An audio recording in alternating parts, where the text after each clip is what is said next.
মুসলমান বন্ধুরে আমার, বলতে চাচ্ছিলাম বাচ্চা হারুন আর রশিদের কথা। বাচ্চা হারুন আর রশিদের দরবারে একজন পাগল আসত। সেই পাগলের নাম বাহলুল পাগল। সেই বাহলুল পাগলের জন্য বাচ্চা হারুন আর রশিদ যতগুলা সৈন্য সামর্থ্য ছিল সব সৈন্য সামর্থ্যকে বলে রেখেছিল যে বাহলুল পাগল যখন আমার দরবারে আসবে তখন তোমরা কেউ বাধা দিবা না, তার জন্য আমার দরবার সর্বদাই উন্মুক্ত। একদিন বাচ্চা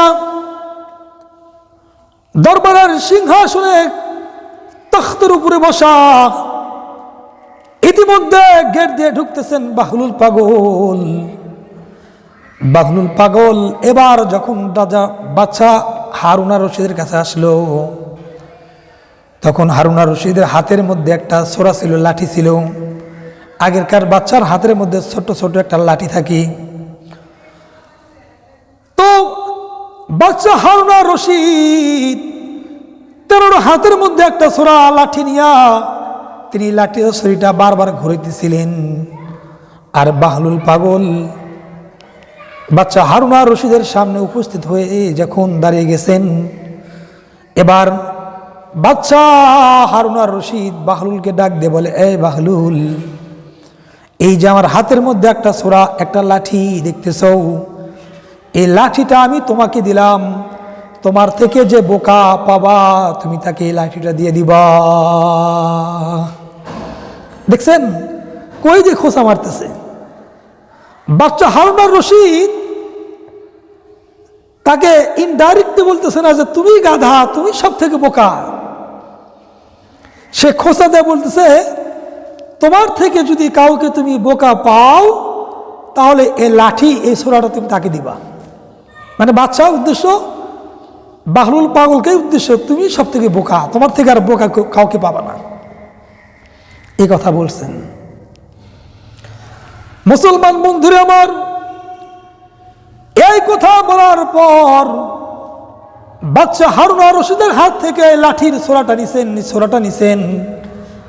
বাহলুল পাগল লাঠি নিয়ে গেছেন। মুসলমান বন্ধুরা আমার, 2.5 থেকে 3 বছর পর লাঠি নিয়ে ঘুরছেন, কিন্তু তিনি কোনো বোকাকে খুঁজে পাই নাই। 2.5 থেকে 3 বছর পর যখন তেনার কানে একটা কথা ভেসে আসছে যে বাচ্চা হারুন আর রশিদ মৃত্যু শয্যায়, তিনি বলেন, আমি এই কথা শ্রবণ করার পর আমি যখন শুনলাম বাচ্চা হারুন আর রশিদ মৃত্যু শয্যায়, তখন আমি লাঠির ছোরাটি নিয়ে গেলাম বাচ্চা হারুন আর রশিদকে দেখার জন্য। মুসলমান বন্ধুরা আমার, দিলের কান দিয়ে শুনবেন। এবার বাহলুল পাগল লাঠি নিয়ে গেছেন বাচ্চার দরবারে বাচ্চাকে দেখার জন্য। আসসালামু আলাইকুম, ইয়া বাচ্চা নামদার, আপনার কি অবস্থা, আপনি কেমন আছেন? এবার বাচ্চা বলেন, আলহামদুলিল্লাহ, আমি আলহামদুলিল্লাহ অনেক ভালো আছি, কিন্তু আমার সময় ঘনিয়ে এসেছে, আমার তো কবরে যাওয়ার প্রস্তুত চলতেছে।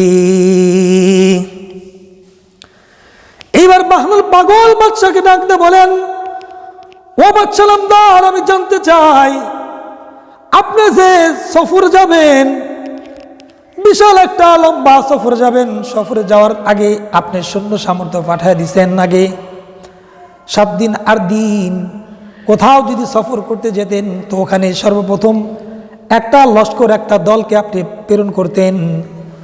ও বাচ্চা নামদার, আপনি যে একটা বিশাল বড় সফরে যাচ্ছেন, সেই সফরে যাওয়ার আগে আপনি কয়জন পেয়াদার, কয়জন দলকে আপনি সেখানে রাস্তা ক্লিয়ার করার জন্য আপনি পাঠাইছেন? বাচ্চা এমন বলেন, আরে বাহলুল পাগল, তুমি তো আসলে একটা বোকা। এমন একটা সফরে আমি বের হয়েছি, এমন একটা সফরে আমি যাব যেই সফরে যাওয়ার জন্য কোনো সৈন্য সামর্থ্য আগে পাঠানো যায় না। বলে তাই নি? বলে হ্যাঁ। হাই বাচ্চা নামদার, আপনি যেখানে যাবেন, সফর করতে যাবেন, আপনি সেখানে কয়দিন সফররত থাকবেন?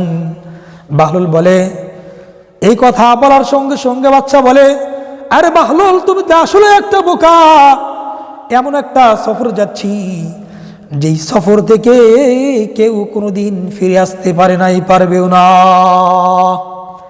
বাহলুল আবার প্রশ্ন করে, বাদশা নামদার আপনি যেখানে থাকবেন সেখানে কি খাবার প্রস্তুত করেছেন, কিছু খাবার সরবরাহ করে নিয়ে যাচ্ছেন কিনা? এবার বাদশা হারুন রশিদ ডাক দিয়ে বলেন, আরে বাহলুল আমি এমন একটা জায়গার মুসাফির হয়ে যাচ্ছি, সেখানে কোনো সৈন্য যাবে না, কোনো সাথীও যাবে না, ফিরে আসার কোনো সুযোগ নাই, খানা পিনা নিয়ে যাওয়ার কোনো সুযোগ নাই। কবরে এমন একটা ঘর যেখানে কেউ গেলে আর ফিরে আসা যায় না। এমন জীবন করিও গঠন, মরণে হাসিবে তুমি কাঁদিবে ভুবন। এমন জীবন করোনা গঠন,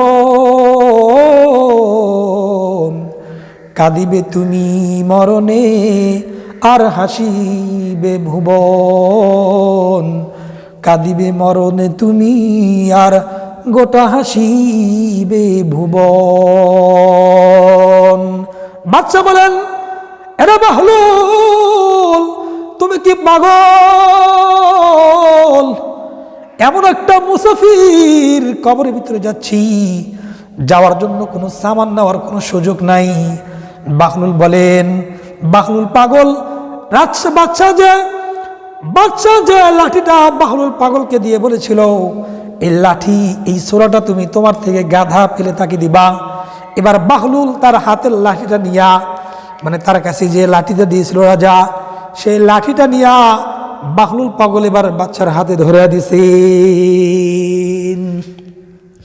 বাচ্চা বলেন, আরে বাহলুল তোমাকে আমি বলেছিলাম তোমার থেকে যদি কোনো গাধাকে পাও তাহলে তুমি এ লাঠির ছোরা দিবা, তুমি কেন আমার লাঠির ছোরা আমাকে দিচ্ছ ফিরে?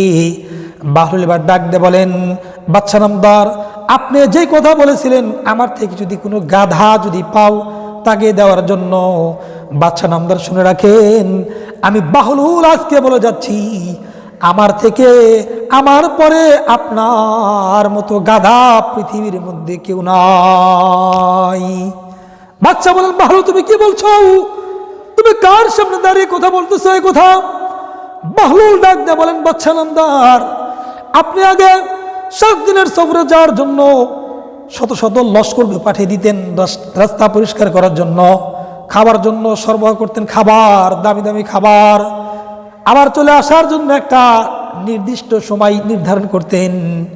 কিন্তু আপনি এমন একটা মুসাফির, এমন একটা জায়গায় মুসাফিরের বেশি যাইতেছেন যেখানে শূন্য সামর্থ্য যাওয়ার কোনো সুযোগ নাই, থাকার জন্য ভালো বিছানা নাই, খাওয়ার জন্য কোনো খাবার নাই, আসার জন্য কোনো মেয়াদ চলবে না, কোনো সময় নাই, অনন্ত চিরন্তকালের জন্য যাইতেছেন।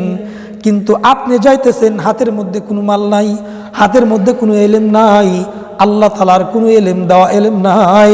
তাহলে বোঝেন আপনার থেকে গদ্ধ গাদা আল্লাহর জমিনে আর কোথাও নাই।